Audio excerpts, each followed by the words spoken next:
Bienvenido a De Vuelta al Hogar, meditaciones que nos elevan día a día hacia nuestro Creador.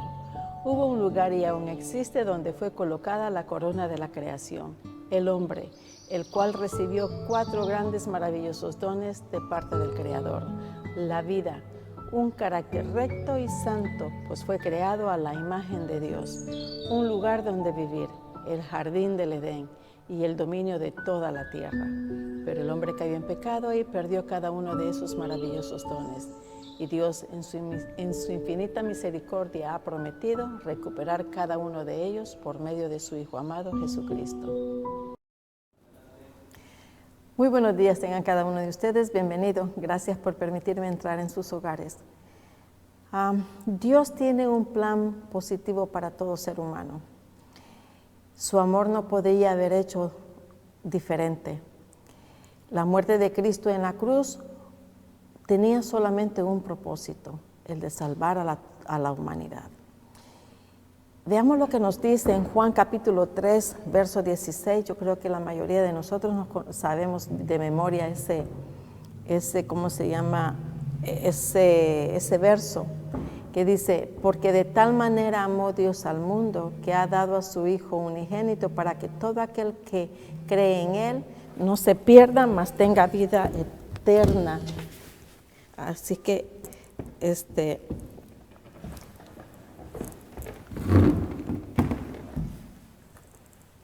Dios, en su gran misericordia, dio a su único Hijo amado para que por medio de Él nosotros seamos salvos.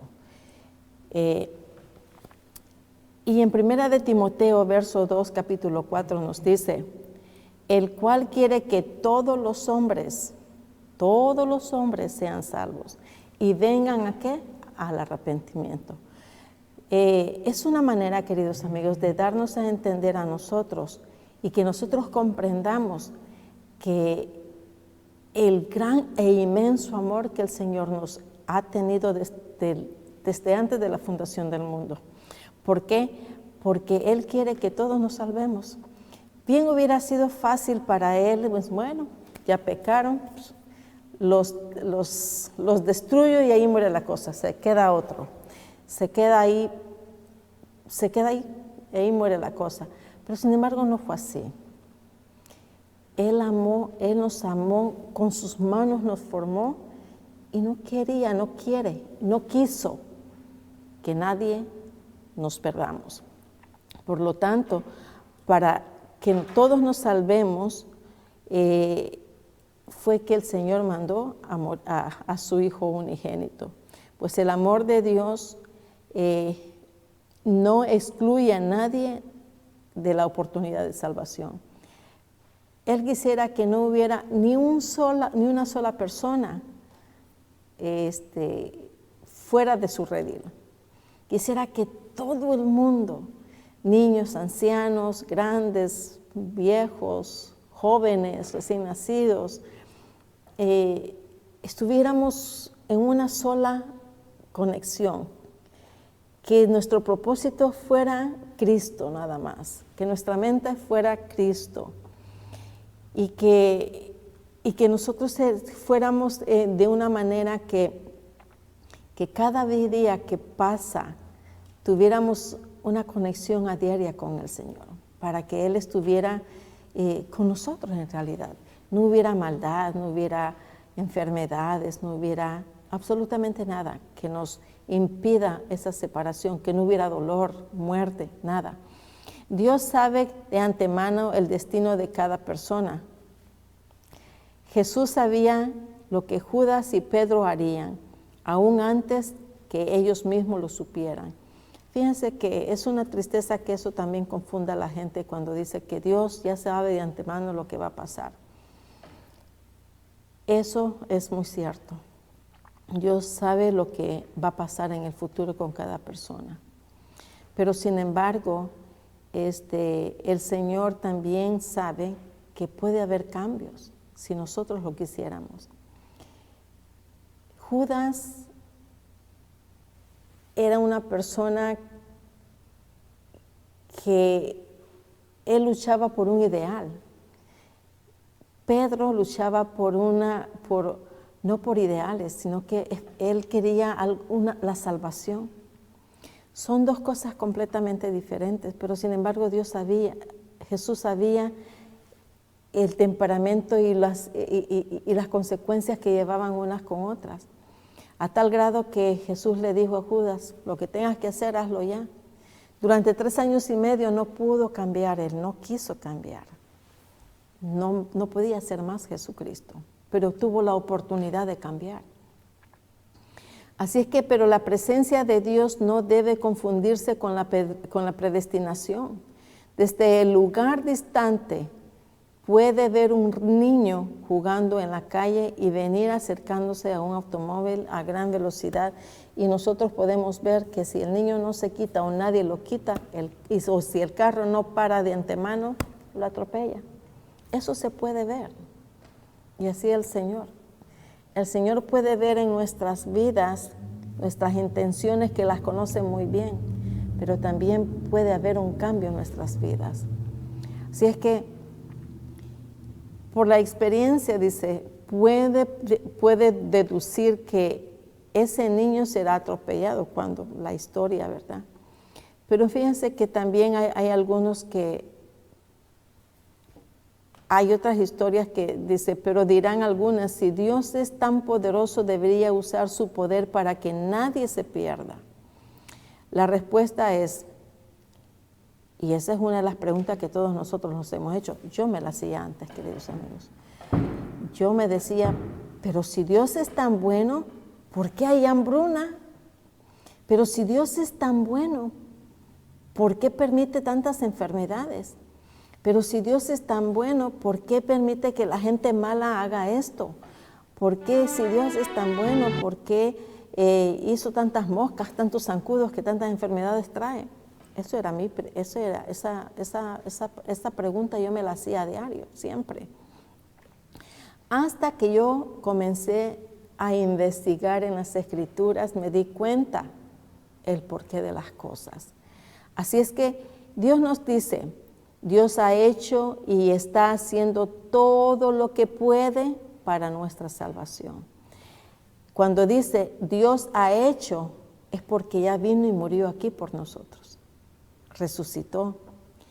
Y está haciendo, es porque aún está en el cielo, aún trabajando.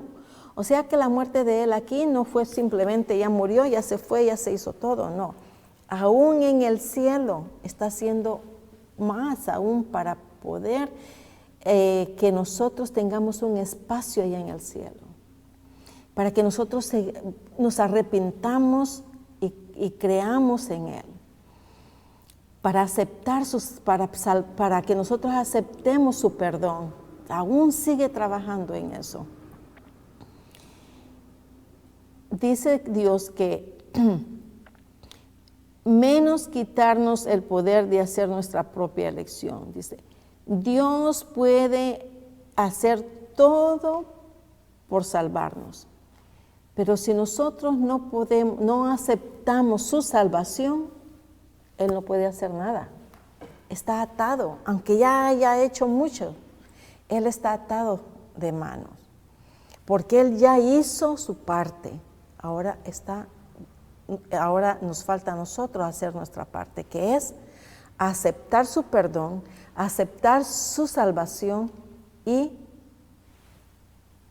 dejarnos guiar. Y eso lo hará, dice, pues no quiere que su universo esté poblado de autómatas, o sea, de títeres. La capacidad de decidir es el ingrediente básico, fundamental de la personalidad humana. Yo he dicho en muchas ocasiones que Dios nos ha dado un don grande, gratuito, y gracias a ello tenemos una responsabilidad en eso también, que el Señor nos ha dado el libre albedrío. Tenemos la opción de escoger lo bueno y lo malo. Probablemente ustedes dirán, bueno, mejor no lo hubieran hecho, mejor no nos hubiera dado eso, que nos quite el libre albedrío. Pero si nos quita el libre albedrío, entonces Él ya no sería un Dios de amor, sino que un Dios dictador, y eso es lo que Él no es. Dios no es un Dios dictador. Dios es un Dios de amor que nos da la oportunidad que por amor lo escojamos a Él, que por amor decidamos obedecerle, por amor dejarnos guiar por Él y por el Espíritu de Dios. Así es que no quiere que en el cielo, cuando nosotros lleguemos al cielo, no quiere que nosotros seamos unos marionetas. Fíjense, dice, los antediluvianos tuvieron la posibilidad de elegir entre salvarse en el arca o ser destruidos por el diluvio. Muchos años pasó Noé predicando la misma historia. Arrepiéntanse que viene el diluvio, arrepiéntanse que hay lugar para los que quieran en el arca. Todo mundo, menos 8 personas, quedaron afuera. Eligieron quedarse afuera del barco. No escucharon. ¿Qué es lo que pasó? Vino el diluvio y se los llevó. Se los arrebató, se los llevó. A los habitantes de Nínive se les dio a elegir entre la obediencia y la destrucción. Ellos escogieron la destrucción. Llegaron a un estado de no creer. Dijeron, no, ¿cómo va a llover si eso nunca, ni siquiera sabemos qué es eso? ¿A dónde está la lluvia? ¿Qué es eso? Se arrepintieron no se arrepintieron de su maldad y no se les perdonó. Pues no se arrepintieron. Pero a los que se arrepintieron, sí se les perdonó. Qué cosa, ¿cierto? Cuando nosotros pedimos perdón, el Señor nos da su perdón. Pero si nosotros no se lo pedimos, queridos amigos, Él no nos va a dar el perdón. Fíjense qué cosa, porque el Señor ya nos dio el perdón. Él murió para ser perdonados y salvados. Él ya hizo su parte. Ya nos perdonó, ya nos salvó. Pero ¿qué es lo que nos hace falta a nosotros? ¿Recibir todo eso? Sí, ya nos lo dio. El problema es que nosotros no queremos aceptarlo. Por eso es que dice, se arrepintieron de su maldad y se les perdonó. Pero si el Señor ya dio, y si estamos hablando de hoy en día, el Señor ya nos perdonó. Pero ¿qué pasa para poder aceptar ese perdón? Tenemos que arrepentirnos de nuestros pecados e ir ante Él para que nos perdone, confesar nuestros pecados. Miren lo que dijo Pablo. Pablo nos dice en Romanos capítulo 8, verso 38 y 39. Romanos 8, 38 y 39.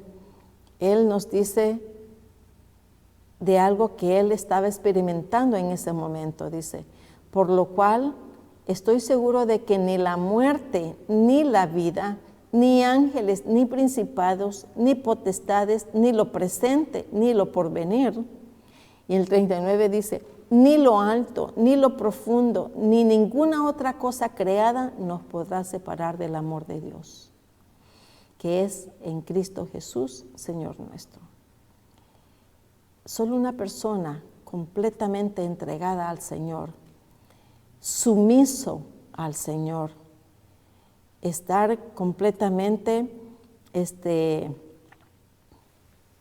dominado por el Señor, digámoslo así, puede decir todo lo que Pablo se sentía, como él se sentía. Estoy seguro, estoy convencido. Eso estaba, él mismo él se examinaba y se daba cuenta su naturaleza. La naturaleza humana que estaba bien arraigada con la naturaleza espiritual del Señor. Por lo tanto, se consideraba que aún y la muerte, que ya estaba cerca para él, no iba a claudicar, no iba a dejar de predicar, porque el amor hacia Dios era lo máximo que él tenía. Él estaba convencido personalmente de que ningún poder celestial o terrenal en el tiempo de aquel entonces podía separar de Pablo del Señor. ¿Podremos decir nosotros eso, queridos amigos? No hay ningún poder que en la tierra, ni en el cielo, ni nada que nos pueda separar del Señor. Ni la muerte, ni ninguna cosa creada podrá separarnos. Esa era la seguridad y el amor que tenía Pablo hacia el Señor. No, nada puede separarnos del amor de Dios, pero nosotros podemos elegir apartarnos de ese amor. El Señor está allí, vino, se fue, pero aún está con nosotros. Ha dejado a su Espíritu Santo para que nos acompañe donde quiera que nosotros vayamos. Para que si elegimos seguirlo a Él, Él nos acompañe y nos haga entender sus Escrituras. Nos haga cambiar de pensamientos malos a buenos, de tomar decisiones buenas, que esas decisiones, las decisiones que tomemos sean las correctas. Nos hace entender muchas cosas que antes no entendíamos. Nosotros podremos separarnos porque sabemos que estamos mal ante los ojos de Él. Pero Dios está ahí. Él no se ha ido a ningún lugar, siempre está ahí esperándonos. Siempre está esperando a que nosotros lleguemos ante Él arrepentidos con la idea de no volver a seguir haciendo lo mismo. De contrarrestar día a día el pecado, porque ese es el problema de nosotros, queridos amigos. Cuando no hay una consagración entre el hombre y Dios, el pecado siempre está ahí con el hombre. Por eso siempre hay una separación con el hombre y Dios, porque no estamos consagrados. Mientras nosotros no nos consagremos a diario, no hay un acercamiento sincero y honesto ante Dios. Por eso a veces decimos, tanto que le he orado a Dios y no me contesta. Queridos amigos, ¿cómo estamos nosotros interiormente? Nosotros estamos acostumbrados a pedir y a pedir y a pedir. Pero ¿qué le damos a cambio al Señor de tantas pedideras que nosotros le hacemos? Queremos que simplemente porque ya creí en Él, ya me bauticé, ya soy hija de Dios y ya yo me merezco todo lo que yo exijo. ¿Qué tan buena es nuestra relación con el Señor? ¿Cómo nos consagramos día a día? ¿Lo hacemos bien o lo hacemos a medias? ¿O simplemente no lo hacemos? Es una decisión que nosotros debemos de tomar, queridos amigos. Miren lo que nos dice Pablo en Romanos 8:29. Él nos dice aquí bien claro y es algo que es para que nosotros nos pongamos a meditar. Dice, porque a los que antes conoció, también los predestinó para que fuesen hechos conforme a la imagen de su Hijo, para que Él sea el primogénito entre muchos hermanos. ¿Quiénes son esos que Él antes conoció? Dios conoce de antemano porque es omnisciente, es decir, conoce todas las cosas. De Él afirman las Escrituras, todas las cosas están desnudas y abiertas a los ojos de aquel a quien tenemos que dar cuenta. Eso nos dice en Hebreos 4:13. Anunciólo por venir desde el principio, y eso también nos dice en Isaías 46:10, queridos amigos. El Señor que hace que estas cosas sean conocidas desde la eternidad. Eso nos vuelve a decir Lucas también en Hechos 15. Dios conoce el pecado. Leamos el 46:10 de Isaías, dice, que anunció por lo por venir desde el principio y desde la antigüedad lo que aún no era hecho, que dijo, mi consejo permanecerá y haré todo lo que quiero. O sea, de que el Señor anuncia lo que va a suceder en el futuro. ¿Por qué están las profecías? Porque el Señor los ha puesto. No quiere decir que esas profecías se van a hacer dentro de un día, 2 días, probablemente. Pero es más probable que sucedan lo que están sucediendo hoy en día. todo lo que está sucediendo, estas pandemias y tras pandemias y tras pandemias, esto el Señor ya venía pronosticándolo desde hace siglos. No es nuevo para los cristianos que estudian. Al contrario, para los cristianos que estudian su palabra, esto debería de ser una advertencia, es un inicio para que tomen acción. Dice, como Él conoce el futuro, nunca es tomado de sorpresa. La apostasía de Satanás y la caída del hombre fueron previstas por Él y tomó las medidas necesarias para hacer frente a la emergencia. Las profecías, la evidencia suprema del conocimiento anticipado divino. O sea, de que a nosotros nos dan las profecías el Señor para cuando esas profecías lleguen y se den lugar, nosotros sepamos que las profecías se están cumpliendo. Es momento de hacer cambios o prepararnos para el cambio. Los acontecimientos profetizados no suceden porque fueron vistos de antemano, sino que fueron vistos de antemano porque sucederían o van a suceder. Por eso son profecías, queridos amigos, porque se han visto en un tiempo y van a suceder en el futuro. Esos son profecías. Por cuando dice predestinó de antemano, dice Dios predestinó a los que previamente Él conoció, usando un lenguaje humano como Dios veía anticipadamente y por lo tanto conocía de antemano a cada generación. Ahora díganme, estamos en una generación nueva, una generación del año 20, del 2020, del siglo XXI. Y por lo tanto, queridos amigos, Él ya conocía lo que iba a suceder para este año. Sabía lo que iba a suceder en el año 19. En este año 20, todo lo que las artimañas del enemigo también los conocía que iba a pasar. Y ustedes dirán, ¿y por qué no lo previno? Queridos amigos, nosotros nos creemos tan buenos que somos capaces de exigirle a Dios lo que Él considera como estamos nosotros. No te preocupes, que si tú tienes una relación excelente con el Señor, Dios te va a proteger a ti de todo peligro. Pero si tú tienes una relación a medias, piénsalo bien, porque el Señor no quiere ningún tibio en su pueblo.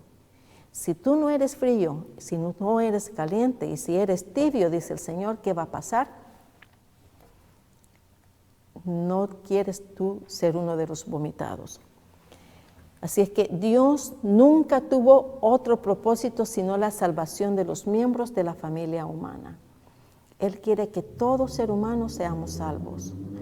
Por eso es de que, ¿qué es lo que tú decides ser? ¿Qué es lo que tú decides? ¿Ser salvo o no ser salvo? ¿Ser hijo de Dios o ser hijo del enemigo? ¿Obedecerle a Cristo o obedecer al enemigo? Es tu decisión. Cada uno de nosotros tomamos decisiones conforme a nosotros pensamos que estamos correctos. Miren, es algo impresionante cómo el Señor nos dice, yo quiero que todos ustedes sean salvos. Eso es lo que yo quiero.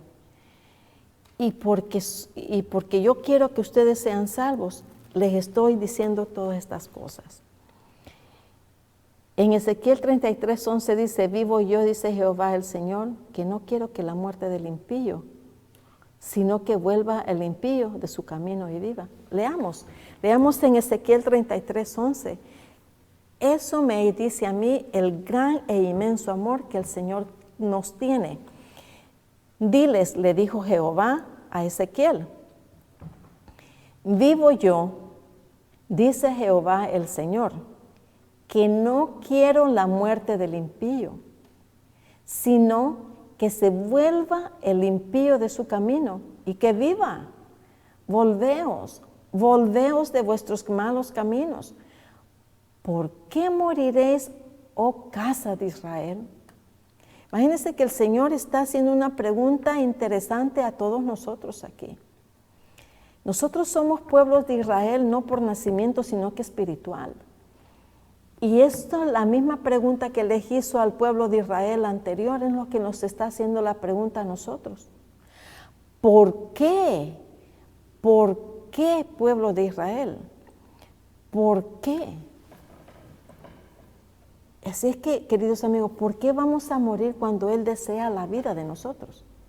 ¿Por qué somos negligentes en no querer ver que estamos a punto de que el Señor venga y nosotros estamos bien, gracias? Ay, cuando lo vea venir por ahí, entonces yo me la arreglaré con Él. Para ese entonces será muy tarde, queridos amigos, muy tarde. El Señor nos dice, venid a mí todos los que estén cargados y cansados, que yo los voy a hacer descansar. No esperen a que arreglar mis cuentas, porque si no el Señor no me va a aceptar, no es así. Arreglen cuentas con Él, que el Señor te va a ayudar a arreglar las cuentas que tú tienes con alguien más aquí. Quiera Dios, mis queridos amigos, y eso lo he dicho siempre, que nos pongamos a cuenta con el Señor hoy en día, porque probablemente mañana sea muy tarde. Mi mayor deseo es que hoy te pongas a cuentas con el Señor y que hoy, tanto tú como yo, podamos decir, soy tu hija, perdóname. Que el Señor te bendiga y nos vemos a la próxima.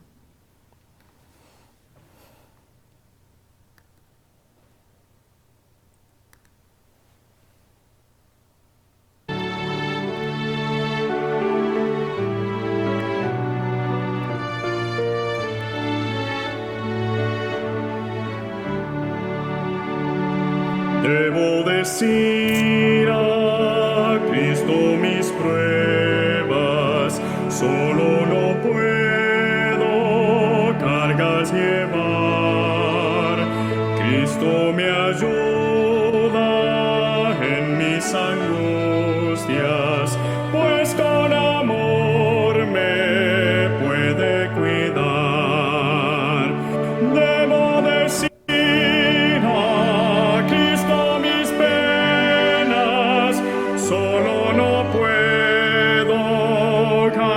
llevar. Debo decir a Cristo mis penas, solo Jesús las puede aliviar. Debo decirle mis aflicciones, Él es mi amigo fiel y leal. Cuando le pido, Cristo me escucha, calma mis penas, borra mi mal. Debo decir a Cristo mis penas, solo no puedo cargas llevar. Debo decir a Cristo mis penas, solo Jesús las puede aliviar. Las atracciones que el mundo ofrece tientan mi alma para pecar. Solo con Cristo llego a ser fuerte, y por su gracia puedo triunfar. Debo decir a Cristo mis penas, solo no puedo cargas llevar. Debo decir a Cristo mis penas, solo Jesús las puede aliviar.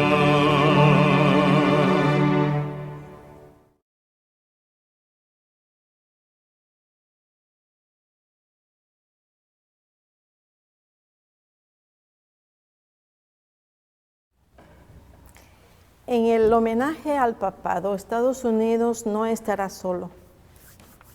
La influencia de Roma en los países que una vez reconocieron su dominio, está lejos de estar destruida.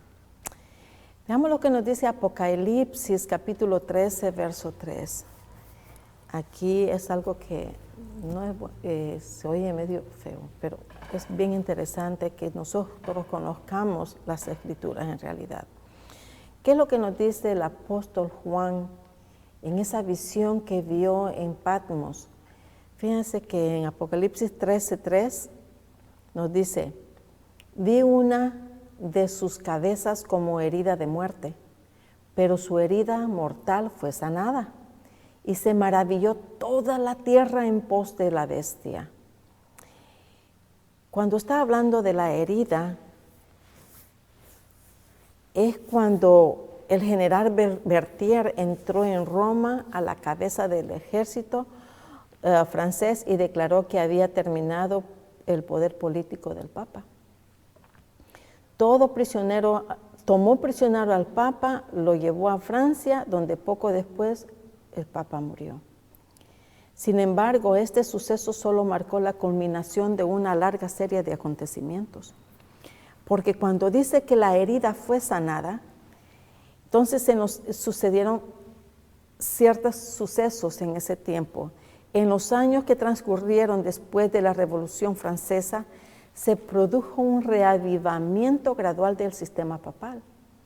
El Papa sufrió un nuevo golpe en 1870, cuando le fueron quitados los estados papales. Un suceso importante aconteció en 1929, cuando por el Tratado de Letrán el poder temporal le fue restaurado al Papa. Interesante, ¿no? Le quitaron el poder, pero luego, en el siglo XX, se lo volvieron a dar.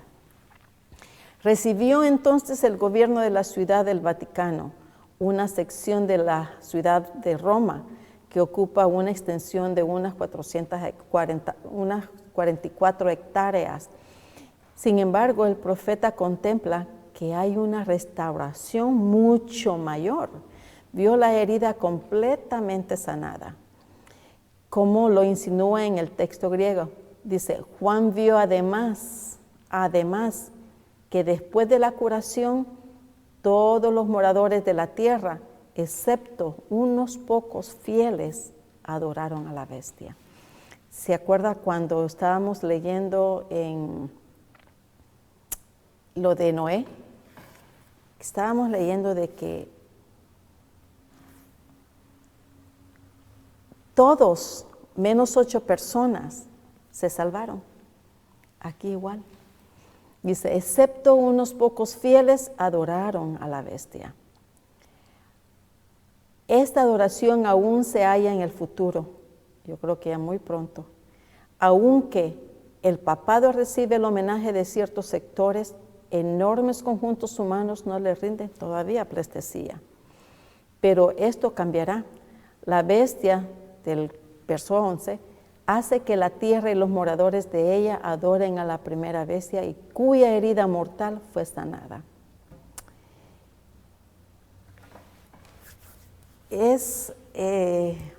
Hablar de este sistema no me gusta mucho, porque es triste saber de que en realidad el Señor vino a morir por todos, hasta por ese gobierno espiritual, por todos. Pero sin embargo no todos aceptan al Señor como debe ser. En el último conflicto, el sábado será el punto especialmente controvertido en toda la cristiandad. Los gobernantes seculares y dirigentes religiosos se unirán para imponer la observancia del domingo. Y esto está en veremos hoy en día, en la actualidad. Y al fracasar medidas más benignas, se promulgarán leyes sumamente opresivas. O sea que van a ir hablando muy tiernamente, muy suavecito. Pero si esa suavidad con la que están entrando al principio no funciona, entonces vendrán leyes más severas. Se promulgarán leyes sumamente opresivas.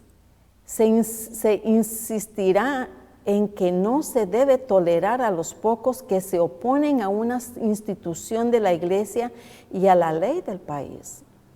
El romanismo en el viejo mundo y el protestantismo apóstata en el nuevo seguirán una conducta similar hacia los que honran los preceptos divinos.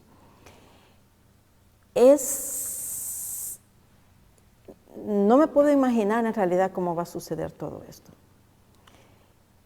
Porque va a haber va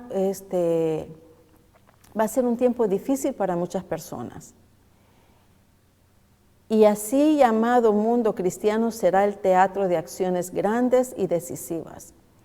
Hombres investidos de autoridad promulgarán leyes para dominar las consecuencias, a ejemplo del papado. O sea que cuando el sistema político papal comienza a ejercer todo eso, las demás países pondrán también, le seguirán a él esas mismas leyes, para que puedan dominar las conciencias. Así es que Babilonia hará beber a todas las naciones del vino del furor de su fornicación. Toda nación estará implicada, queridos amigos. Cuando están hablando aquí del vino hará beber a todas las naciones del vino del furor de su fornicación, es esa. Es ¿cómo se llama? El que va a hacer que todo el mundo obedezca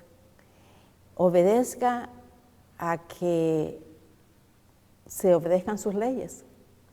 Y obedeciendo sus leyes va a ser obligatorio, va a ser obligación. Así es que toda nación estará implicada, todas. Pero dice que al final de la lucha, toda la cristiandad quedará dividida entre dos grandes categorías. Y el tema de hoy, queridos, es esa: dos clases de cristiandad. Una, la de los que guardan los mandamientos de Dios y la fe de Jesús, y la otra, la de los que adoran a la bestia y a su imagen y reciben su marca de la bestia. Si bien la Iglesia y el Estado se unirán para obligar al pueblo de Dios, vamos a ver qué es lo que nos dice en Apocalipsis. Apocalipsis 13:16 dice, Apocalipsis del el apóstol Juan nos explica bien claro qué es lo que va a suceder cuando todo esto aparezca. Dice, y hacía que todos, pequeños y grandes, ricos y pobres, libres y esclavos, se les pusiesen una marca en la mano derecha o en la frente. Cuando dice aquí, hacía que a todos, eso quiere decir de que todos seremos afectados, todos. A los ricos, a los pobres. No por su riqueza van a tener privilegios, no. No por pobres nosotros no vamos a tener privilegios, no, todos. Es evidente que solo el fiel remanente se negará a obedecer. Y cuando está hablando de una marca, evidentemente es algún distintivo de lealtad a la bestia. Y es algo característico que indica que el que lleva esa marca adora a la primera bestia, cuya herida mortal fue curada. Ya sabemos de quién, ¿verdad? Los intérpretes entienden que esta marca no es un distintivo literal, o sea, de que no va a ser un sello y que todo el mundo lo va a ver, no. Y que se le tiene que enseñar así a cualquier persona para decir, no, yo sí, yo soy de esta religión. No será así. Dice que, sino que una señal de homenaje que identifica al portador como leal al poder, representando a esta bestia. La lucha en ese tiempo tendrá como centro la ley de Dios. Ya se podrán imaginar que no es una ley, no es una marca física. Específicamente el cuarto mandamiento. Y nosotros sabemos que el cuarto mandamiento, ¿qué es? Nos dice que debemos de guardar un día específico, un día santo, un día que el Señor eligió desde su creación. Al finalizar su creación, el Señor escogió ese día, dice que lo guardó, y cuando Él lo guardó, no es porque estuviera cansado, sino que para observar lo que Él había hecho. Y Él observó y vio que todo era, en gran manera, era bueno. Entonces Él lo santificó y le llamó santo, día santo del Señor, y es el único día que tiene su nombre. De ahí los demás días no tenían nombre. Les decían primer día, segundo día después del primero, tercer día después del segundo, y así llegaban hasta el séptimo, y el único día con su nombre, que es sábado. Así es que la lucha en este tiempo tendrá como centro la ley de Dios. Por lo tanto, la observancia del domingo constituirá una señal, y la observancia del domingo se imponga como una ley civil que debe cumplirse. Y esa será otra marca, esa será la marca de la bestia, queridas amigas. A lo mejor me estoy metiendo en camisas de 11 varas, dicen, ¿verdad? Pero de todas maneras se tiene que saber.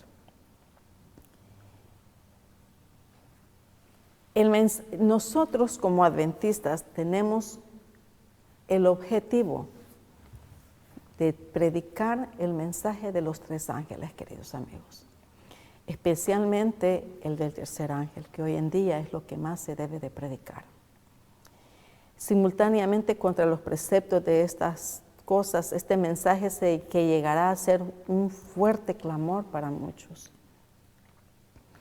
Iluminará a los hombres en cuanto a los principios que pugnan, cuando los hombres, a pesar de tener claramente delante de sí las consecuencias implicadas, elijan apoyar la institución de la bestia, sabiendo que está en directa oposición en el cuarto mandamiento de la ley de Dios. Muchas personas que hemos conocido la verdad, el conocimiento de esta ley, probablemente por el miedo o yo no sé, puede hacer que claudiquemos o que claudiquen. Pero Dios no quiere que nosotros claudiquemos. Dios quiere que nosotros nos aferremos a Dios para poder tener la confianza y el poder del Espíritu Santo, que es lo único que nos va a acompañar para ese entonces.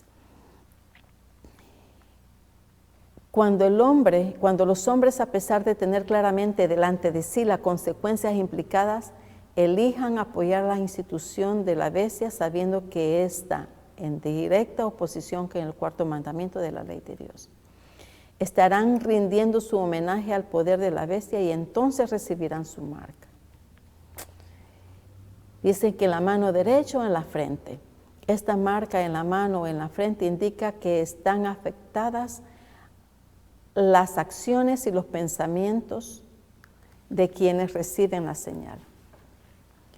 También puede referirse a 2 clases de personas: los que se someten a los decretos de la bestia solo por conveniencia y los que lo hacen por convicción personal. O sea, de que por temor, ¿verdad? Dicen, no, pues yo me voy a ir con ellos porque me conviene. Hay alimento, puedo negociar, puedo hacer aquí, puedo hacer muchas cosas que si no lo hago, si no obedezco a estas instituciones, pues entonces mi familia va a padecer. No tendremos dónde vivir, no tendremos comida, no tendremos muchas cosas. Van a ver todo eso. Si es que el profeta Juan en Patmos vio en Apocalipsis 15, capítulo 2, esto. Dice: vi también como un mar de vidrio mezclado con fuego. Qué tremenda visión la de Apocalipsis 15, verso 2. Juan vio todo eso, pero con razón quedó hasta todo temeroso, ¿verdad? Dice, vi también como un mar de fuego mezclado con fuego. Un mar de vidrio mezclado con fuego, perdón. Y a los que habían alcanzado la victoria sobre la bestia y su imagen, y su marca y el número de su nombre, en pie sobre el mar de vidrio con las arpas de Dios. Vamos a volver a leerlo. Dice, vi también como un mar de vidrio mezclado con fuego, y a los que habían alcanzado la victoria sobre la bestia y su imagen, y su marca y el número de su nombre, en pie sobre el mar de vidrio con las arpas de Dios. ¿Quiénes fueron esos, queridos amigos? Este es el pueblo que respondió al mensaje de amonestación mencionado en el capítulo 14 y lo aceptó. Aceptó su amonestación y fue fiel al Señor. Han sido salvados de las dificultades del mundo y del mal. Y ahora se encuentran seguros en el reino de Dios. ¿Quieres ser tú uno de ellos, mis queridas amigas, mis queridos hermanos? La victoria se logró por la sangre del Cordero. Permanecieron fieles a Dios aun cuando se pronunció la pena de muerte contra ellos, contra los que serán fieles. Ahora se hallan a salvo sobre el mar de vidrio. La victoria es completa. La lucha ha pasado. Vencieron, triunfaron y ahora entonan el canto de victoria en el reino celestial. El canto de victoria se parece al canto de Moisés. ¿Se acuerdan ustedes cuando cruzaron el Mar Rojo y Moisés comenzó, ¿cómo se llama? Y Moisés y todo su grupo comenzaron a cantar, dirigidas por el hermano de Moisés, la hermana de Moisés, el canto de victoria. Era un cántico, el cántico de liberación que se entonó, que se entonó para ese entonces. Con ese cántico celebraron la liberación y el poder opresivo de los egipcios.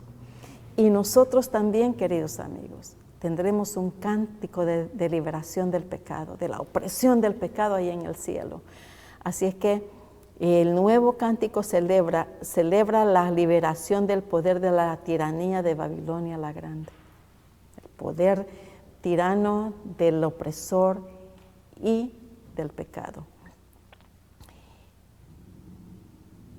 La liberación de los santos fue hecha por Cristo, el Cordero de Dios, y por eso es digno de recibir la adoración y del ser ensalzado con el canto de liberación. Fíjense que ese canto, dicen, de que va a ser la experiencia de cada una de las personas que hemos vivido durante esas tribulaciones, durante toda nuestra vida. Así que es maravilloso, queridos amigos, ver cómo se va a realizar, cómo será ese canto, cómo será esa experiencia individual, porque cada experiencia será individual. Mi experiencia probablemente no sea la misma de las demás personas y cada una tendrá su propia experiencia, una anécdota que contar, una experiencia que contar, una alegría para llegar al cielo y elevar el agradecimiento a nuestro Señor Jesucristo. Así es que puede haber aquí una referencia específica de las obras de Dios en las 7 últimas plagas. La señal que introduce estas plagas se describe como grande y admirable. Si podemos sobrepasar todo eso, queridos amigos, queridas hermanas, habrá un cántico, una experiencia nueva para el Señor. Grandes maravillas nos vienen a nosotros, pero todo eso si vamos al lado del Cordero de Dios. Cada uno de nosotros tendremos experiencias, así como las tenemos en la actualidad, que dicen, mi vida es muy triste, y comenzamos a hacernos las víctimas, ¿verdad? Pero sin embargo, dice aquí de que en Apocalipsis 13:3 dice, vi una de sus cabezas como herida de muerte, pero su herida mortal fue sanada.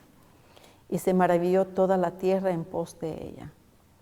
Quiera Dios, mis queridos amigos, de que nosotros no vayamos en pos de esta bestia, que seamos fieles al Señor, que vayamos en pos, pero en pos de Dios, en pos de Jesucristo, para que Él nos salve, nos libere, para que podamos tener esa experiencia con Dios día a día, para que podamos poder decir, he aquí le hemos esperado, y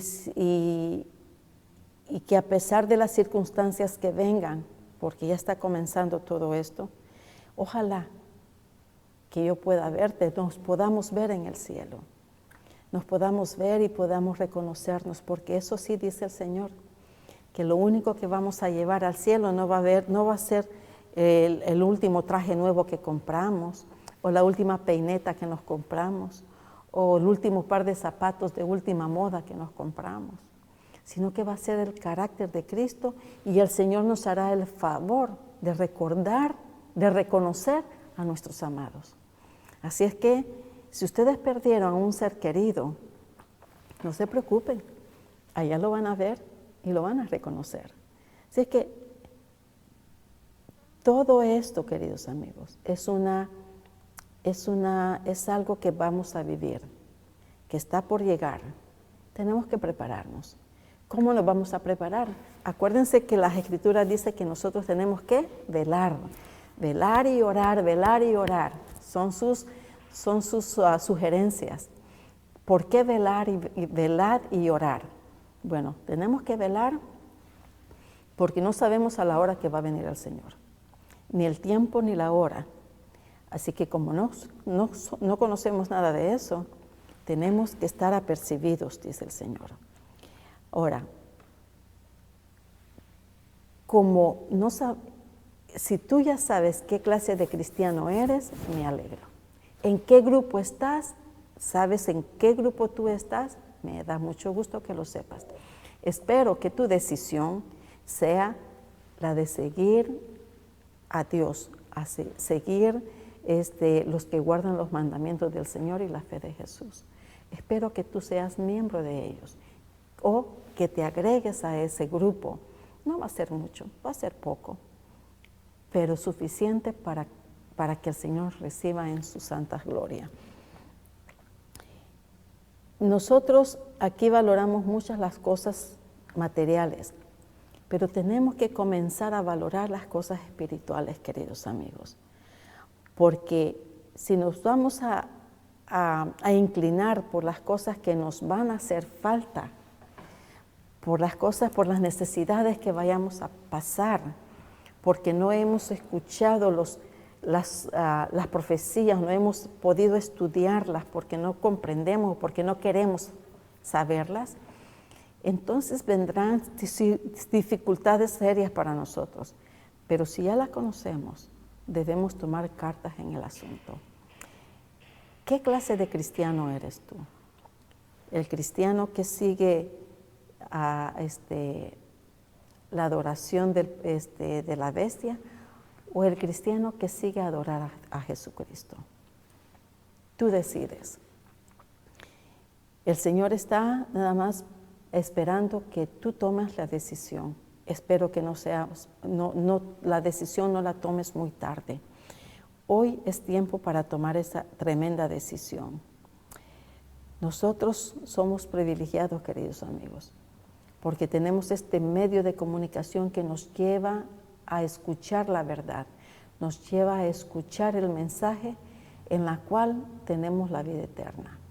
Es un plan de salvación que el Señor desde hace muchos siglos tenía ya planeado. Así es que no estamos solos. El Señor Jesucristo nos dijo que yo estaré contigo hasta el fin. Y si Él lo prometió, estoy segura que Él lo va a cumplir. Él estará con nosotros hasta el fin. Primero Dios, que nosotros podamos escoger a quién servir. Que ustedes puedan tomar la decisión lo más pronto posible. Quiera Dios que tomen la decisión y puedan tomar la decisión correcta. El Señor no obliga a nadie a seguirlo, pero si lo sigues será por amor a Él, por amor a que llegues a tener no un dictador, sino que un Dios de amor. Que el Señor te bendiga y nos vemos a la próxima.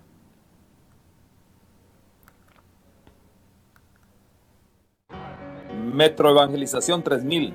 En la Biblia encontramos el gran desafío evangelístico que han representado las ciudades a quienes desean hacer suya la orden de ir y predicar el Evangelio.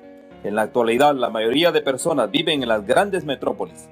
Debemos aceptar que hoy podemos predicar a cientos, miles y millones de personas que están a nuestro alrededor. Y esto lo podemos hacer con planes muy abarcantes que nos desafíen a una obra mayor. Ya están listos los peces, ya están listas las redes, solo faltan los pescadores. Presentamos Metro Evangelización 3000. Todos pueden hacer algo en esta obra. En estas reuniones hogareñas presentamos a Cristo a las familias. Metro Evangelización 3000, donde más de 125 ciudades serán impactadas por el mensaje de salvación de la verdad presente. Únete, acércate y forma parte de este magno evento. Abre tu hogar y sed de gran luz. El Señor está esperando por ti.